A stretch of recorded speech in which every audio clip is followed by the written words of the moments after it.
Hi, my name is Larita Santa Catarina, and I'm Manager of Training with the South Central Center for Public Health Preparedness at Tulane University's School of Public Health and Tropical Medicine. This center is funded through a cooperative agreement from the CDC for the purposes of providing public health preparedness training for public health providers, healthcare workers, students, and others. Joining me today is Senior Associate Dean Ann Anderson with Tulane University and also co-director of the center. I also have Drew Nelson, who's a research analyst with the center and working with Tulane University. And we also have Dr. Joseph Consagulia, who's Professor of Public Health at Tulane and also teaching faculty with the center. In this brief informational video today, we will be addressing some questions regarding social distancing with regards to epidemic influenza. Okay, Dr. Consagulia, this term has come up, social distancing has come up a lot, and especially during this H1N1 outbreak. And it's a term that's new to many people. So we'd like to start off by asking you several questions to help us clarify some things for the public. Sure. Thank you. So what is social distancing? Well, social distancing is a practice that we use in public health. And basically what we're doing is encouraging people to keep their physical distance from each other during disease outbreaks in order to slow down the progression of infection and to eliminate or minimize person-to-person contact. And it consists of many things. It consists of processes of social interaction. It consists of individual actions. It consists of community actions. But the whole point is to try and create enough of a distance so that droplet-borne infection is eliminated or reduced as much as can possibly be done. So how is social distancing different than isolation and quarantine? Well, if you want to think about it, these are all somewhat related to each other, but social distancing is essentially the community aggregate of a lot of individual actions and community processes like we talked about to try and reduce the risk of transmission. Isolation is a specific action that we take when we have an individual who is infected and we want to prevent that individual from being a risk to those taking care of him or her. And then quarantine. And quarantine, by the way, it's an old term. Quarantine comes from Venice, where ships would come in from far away with the potential of bringing disease and such. And so isolation of potentially exposed individuals who might get sick is used to be able to prevent the spread of contamination or infection. All of these are types, if you will, of isolation. And the critical piece is to try and reduce as much as possible the risk of person-to-person disease spread. So, Dr. C, why will it be important to practice social distancing as this H1N1 epidemic becomes more severe? Well, influenza itself is a risky business, and that's partly also because it mutates and changes. H1N1 in the past has been seen to do that. So first, what you want to do is limit the number of individuals who in a given time and place are sick. And if you think about that, that reduces the workload locally. It also decreases the progression of the disease, presuming that vaccination is going to be one of the tools that we're going to be able to use to be able to cut off the epidemic. And it allows the local folks to be able to work at a load level and in an environment where their standards of care and such basically remain intact. So does social distancing mean I can't leave my home? Well, certainly we've all heard the perennial advice, stay home, and many times and places that's the right thing to do, especially if you're sick. But my heavens, it's not a place of durance vile. What reasons might you have to leave? Well, if there are things that you have to do necessary for survival, necessary for the welfare of family, sure, that can be done. But one would do it as briefly as possible if there was the risk in the local community of human-to-human spread. And one would take the care in terms of interpersonal relationships, in terms of protection, including respiratory protection, to be able to eliminate the potential of being exposed to others, but also in the event that you're in the early phase of disease, to not pose a risk to other persons. So no, you don't have to stay in the house, but on the other hand, it is your safe haven. if I do leave my home, where can I go and what can I do? Well, if you had to run errands in public places or do that sort of thing, one good player when you're dealing with a disease with the potential for droplet-borne infection is distance. In fact, part of this is almost going back to the good old days at Tulane. If we were here in 1903, we would be told 6 foot of distance was important. We would be told that when we're laying out beds and things like this, we keep them 3 feet apart and head to toe and head to toe. The other are the sort of things that your mom or your grandma would have told you, which is you cover your mouth when you sneeze, you wash your hands frequently, and pay attention to the normal hygienic efforts, which from time to time in our society we've started to ignore just because we're in such an age with so much technology that protects us. And one would try and keep that risk for the shortest time possible.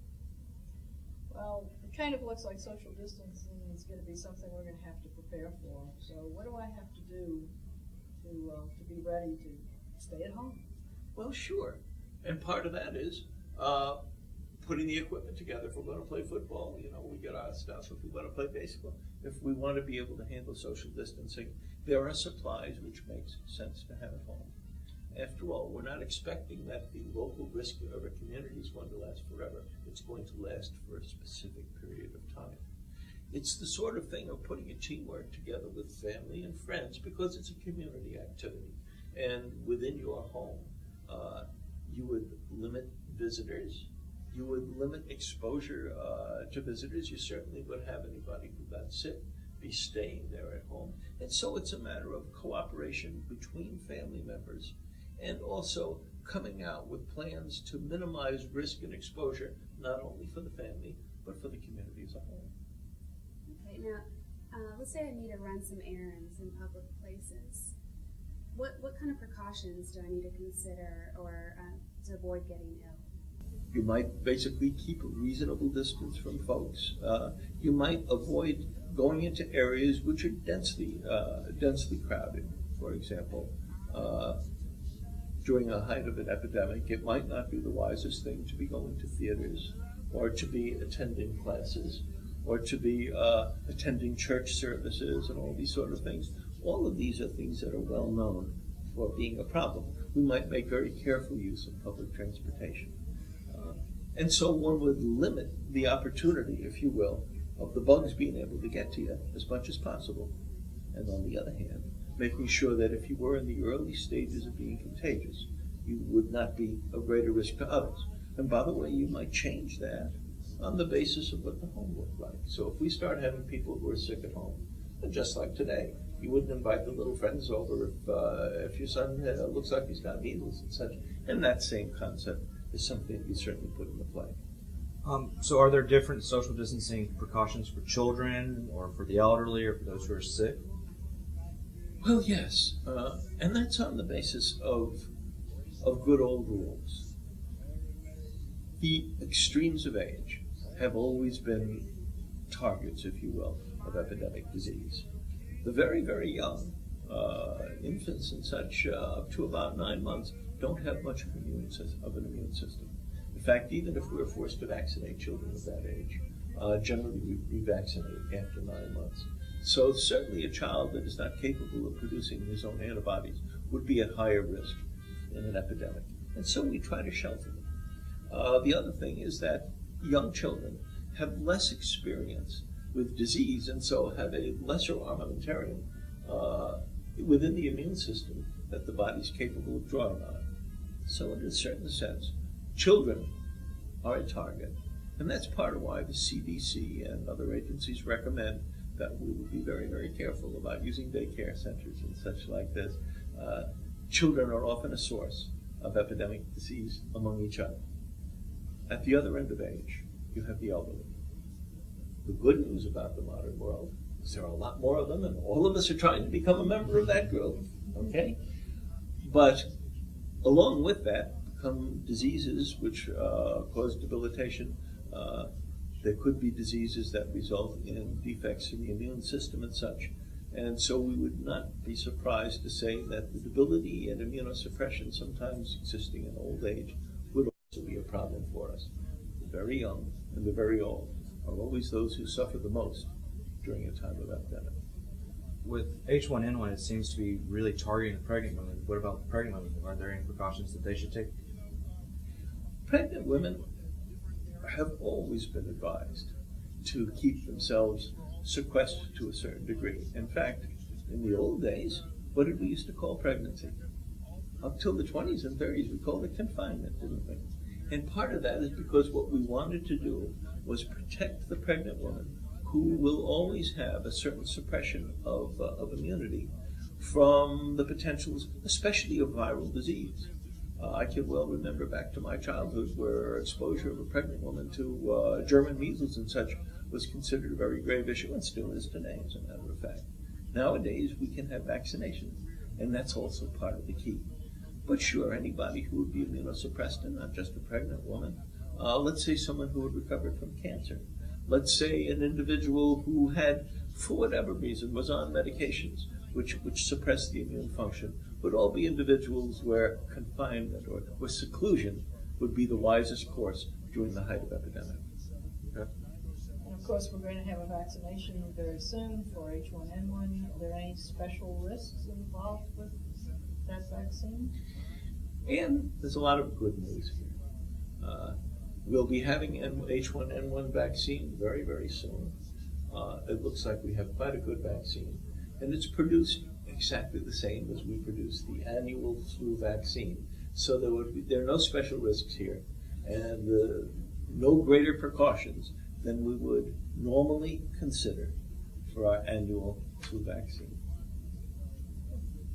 Okay, great. Well, thank you very much, Dr. Consiguglia, for giving us some additional information on social distancing. And Lorena, one thing I would mention that we've done in the center is Dr. Anderson has produced a little book here. What can I do to manage the flu? H1N1. And this will be available through the South Central Center for Public Health Preparedness, and has some pretty good answers to pretty common questions, which would be of use to all of the friends that we're discussing. Yes, and with that, for more information regarding this subject, please feel free to visit our website. It's www.southcentralpartnership.org, and we'll also have an electronic version of this booklet posted on that website for your convenience.